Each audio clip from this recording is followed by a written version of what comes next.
ಸಮಾಜಶಾಸ್ತ್ರೀಯ ಸಂಶೋಧನೆ ಈ ಒಂದು ಅಧ್ಯಾಯದ 2 ಅಂಕದ ಪ್ರಶ್ನೋತ್ತರಗಳನ್ನು ಮತ್ತು 5 ಮತ್ತು 10 ಅಂಕದ ಪ್ರಶ್ನೆಗಳನ್ನು ಈ ಒಂದು ಕ್ಲಾಸ್ನಲ್ಲಿ ನೋಡೋಣ. ಮೊದಲಿಗೆ 2 ಅಂಕದ ಪ್ರಶ್ನೋತ್ತರಗಳು. ಪ್ರಶ್ನೆ 1, ವಿಜ್ಞಾನ ಎಂದರೇನು? ವ್ಯವಸ್ಥಿತವಾದಂಥ ಜ್ಞಾನವೇ ವಿಜ್ಞಾನವಾಗಿದೆ. ಸಾಮಾನ್ಯ ಸತ್ಯಗಳನ್ನು ಒಳಗೊಂಡಿರುವಂಥ ವ್ಯವಸ್ಥಿತವಾದಂಥ ಅಧ್ಯಯನ ಇದಾಗಿದ್ದು, ವಿಜ್ಞಾನವು ಪುರಾವೆಗಳ ಆಧಾರದ ಮೇಲೆ ವ್ಯವಸ್ಥಿತ ವಿಧಾನವನ್ನು ಅನುಸರಿಸಿ ನೈಸರ್ಗಿಕ ಮತ್ತು ಸಾಮಾಜಿಕ ಪ್ರಪಂಚದ ಜ್ಞಾನ ಹಾಗೂ ತಿಳುವಳಿಕೆಯ ಅನ್ವೇಷಣೆ ಮತ್ತು ಅನ್ವಯವೇ ವಿಜ್ಞಾನವಾಗಿದೆ ಎಂದು ನಾವು ಇಲ್ಲಿ ಹೇಳಬಹುದು. ಪ್ರಶ್ನೆ 2, ಸಮಾಜ ವಿಜ್ಞಾನ ಎಂದರೇನು? ಸಾಮಾಜಿಕ ಮತ್ತು ಸಾಂಸ್ಕೃತಿಕ ಅಂಶಗಳ ಆಧಾರವಾಗಿ ಮಾನವನ ನಡವಳಿಕೆಯ ಅಧ್ಯಯನವೇ ಸಮಾಜ ವಿಜ್ಞಾನವಾಗಿದೆ. ಈ ಒಂದು ಸಾಮಾಜಿಕ ವಿಜ್ಞಾನವು ಮಾನವ ಸಮಾಜ ಮತ್ತು ಸಾಮಾಜಿಕ ಸಂಬಂಧಗಳ ವೈಜ್ಞಾನಿಕ ಅಧ್ಯಯನವನ್ನು ಈ ಒಂದು ಸಮಾಜ ವಿಜ್ಞಾನವು ಕೈಗೊಳ್ಳುತ್ತದೆ. ಅಂದಾಗ ಸಾಮಾಜಿಕ ಮತ್ತು ಸಾಂಸ್ಕೃತಿಕ ಅಂಶಗಳ ಆಧಾರವಾಗಿ ಮಾನವನ ನಡವಳಿಕೆಯ ಅಧ್ಯಯನವೇ ನಾವು ಸಮಾಜ ವಿಜ್ಞಾನವೆಂದು ಕರೆಯಬಹುದು. ಪ್ರಶ್ನೆ 3, ವೈಜ್ಞಾನಿಕ ವಿಧಾನ ಎಂದರೇನು? ಇಲ್ಲಿ ವೈಜ್ಞಾನಿಕ ವಿಧಾನ ಎಂದರೆ ವ್ಯವಸ್ಥಿತ ವೀಕ್ಷಣೆ, ವರ್ಗೀಕರಣ ಮತ್ತು ದತ್ತಾಂಶಗಳ ಸಂಗ್ರಹಣೆ ಮಾಡುವಂಥ ವಿಧಾನವೇ ವೈಜ್ಞಾನಿಕ ವಿಧಾನವಾಗಿದೆ. ಈ ಒಂದು ವೈಜ್ಞಾನಿಕ ವಿಧಾನವನ್ನು ಸಮಸ್ಯೆಗಳನ್ನು ಪರಿಹರಿಸಲು ಬಳಸುತ್ತಾರೆ. ಪ್ರಶ್ನೆ 4, ಸಂಶೋಧನೆ ಎಂದರೇನು?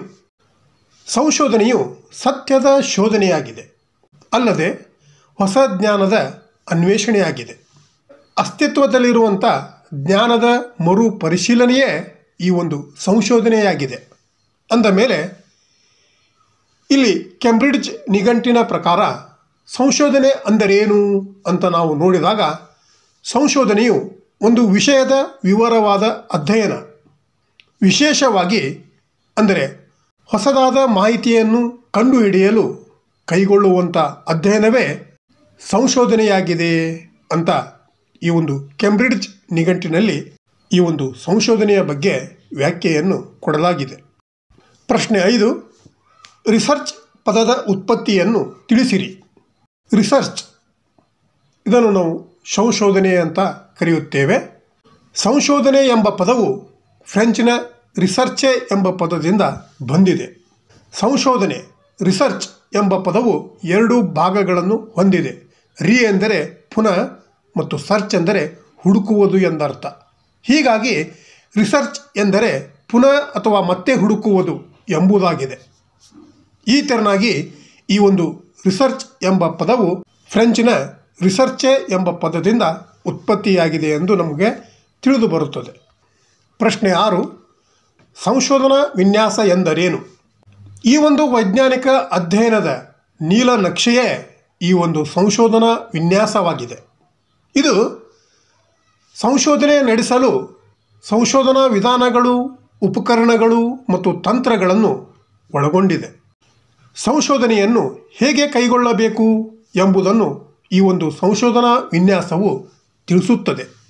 ಅಂದ ಮೇಲೆ ಕೆರ್ಲಿಂಗರ್ ಅವರ ಪ್ರಕಾರ ಈ ಒಂದು ಸಂಶೋಧನಾ ವಿನ್ಯಾಸ ಎಂದರೇನು ಅಂತ ನಾವು ನೋಡಿದಾಗ, ಸಂಶೋಧನಾ ವಿನ್ಯಾಸವು ಸಂಶೋಧನಾ ಪ್ರಶ್ನೆಗಳಿಗೆ ಉತ್ತರಗಳನ್ನು ಪಡೆಯಲು ಮತ್ತು ವ್ಯತ್ಯಾಸವನ್ನು ನಿಯಂತ್ರಿಸಲು ರಚಿಸಲಾದಂಥ ಯೋಜನೆ ಮತ್ತು ತಂತ್ರವೇ ಸಂಶೋಧನಾ ವಿನ್ಯಾಸವಾಗಿದೆ ಎಂದು ಕೆರ್ಲಿಂಗರ್ ಅವರು ಈ ಒಂದು ಸಂಶೋಧನಾ ವಿನ್ಯಾಸದ ಬಗ್ಗೆ ವ್ಯಾಖ್ಯೆಯನ್ನು ಕೊಟ್ಟಿದ್ದಾರೆ.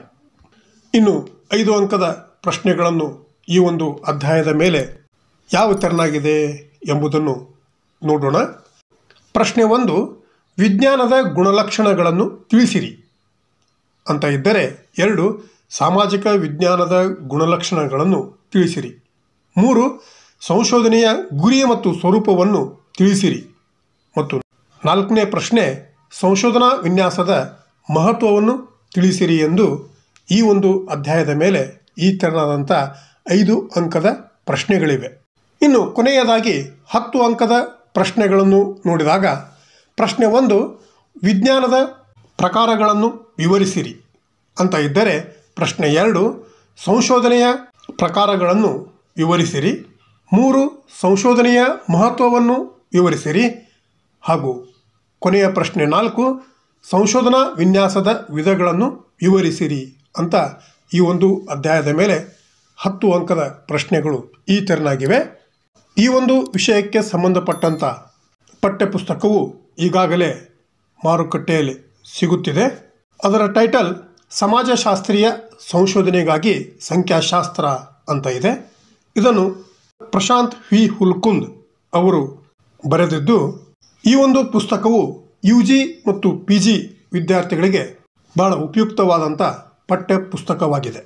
ಮುಂದಿನ ಕ್ಲಾಸಿನೊಂದಿಗೆ ಮತ್ತೆ ಭೇಟಿಯಾಗೋಣ. Thank you.